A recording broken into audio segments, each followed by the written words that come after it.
पेण सुधागड तालुक्यात भूकंपाचे धक्के, सर्वत्र भीतीचं वातावरण। भूकंपाचा हादरा बसला तेव्हा नेमकं काय घडलं? पेण तालुक्यातील वरवणे, तिलोरे तर सुधागड तालुक्यातील महागाव परिसरातील देऊळवाडी, कलाकार राई, भोप्याची वाडी, कवेलेवाडी इथं भूगर्भातील आवाज येऊन पहाटे 3 वाजता जमीन हादरली असा दावा स्थानिकांकडून करण्यात आला।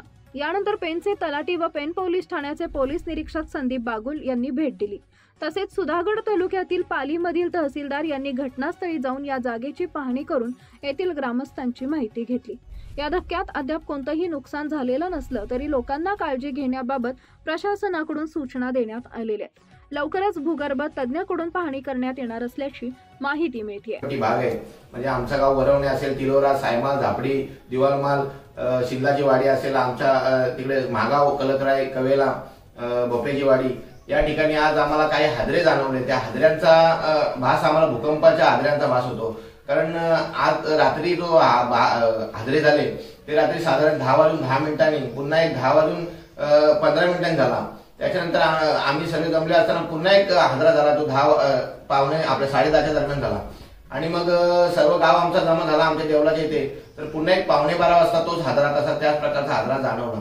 हादरे हे असे सौम्य प्रकारचे होते, एवढे हे नव्हते, पण हादरे मोठे घर पूर्ण व्हायब्रेट करत होते। तर आज पुन्हा आम्ही तो रात्रीचा विषय संपून प्रशासनाला कॉन्टॅक्ट केला। तर प्रशासनाचे आम्हाला पोलीस अधीक्षक आपले बाबू साहेब आले होते, पुन्हा तलाठी साहेब आले होते। प्रशासनाने आम्हाला संपर्क करून आम्हाला सतर्क केले।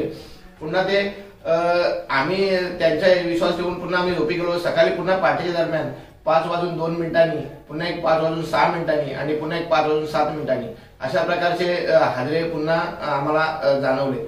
त्यानंतर आम्ही आता जवळजवळ 5:30 वाजले, 5:30 पावणे 6 दरम्यान आम्ही सर्व पुन्हा जागे झालो आणि त्याच हादऱ्याची भीती आम्हाला पूर्ण भीतीचं वातावरण गावामध्ये पसरलंय।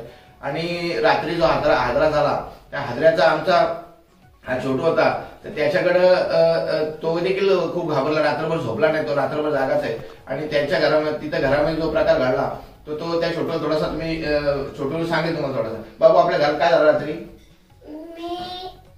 मी रिजवी झाडला, भांडी पडली थोडीशी, मी खूप घाबरलो। मग अशा प्रकारचे सर्वांमध्ये भीतीचं वातावरण आलंय। तर आम्ही प्रशासनाला एकच विनंती करतो की आपण जे हे घडतंय कशामुळे घडतंय याचा लवकरात लवकर शोध लावा, किंवा हा काय प्रकार आहे याचा शोध लावा। व नागरिकांच्या आमच्या सर्व तुम्ही